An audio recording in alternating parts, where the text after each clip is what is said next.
Записвам. Значи прекъснахме малко, защото помислих, че съм го объркал, но се оказва, че просто не съм намерил ето това тук, което трябва да е между двете. Под 1, над 2 и влизаме в дупка 2.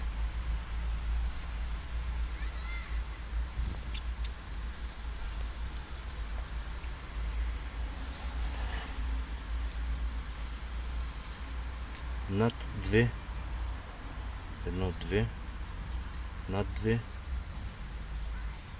под 1 и влизаме в дупка 7.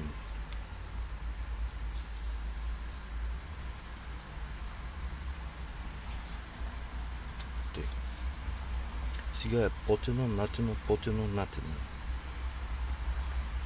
Под 1, над 1.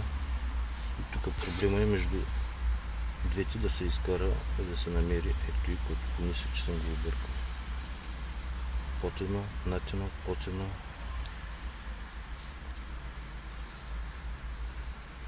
Над 1.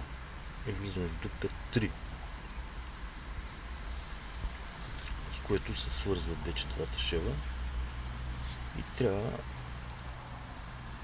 да се скри шева излишната лента. Аз да правя да правя някак те или се импровизира.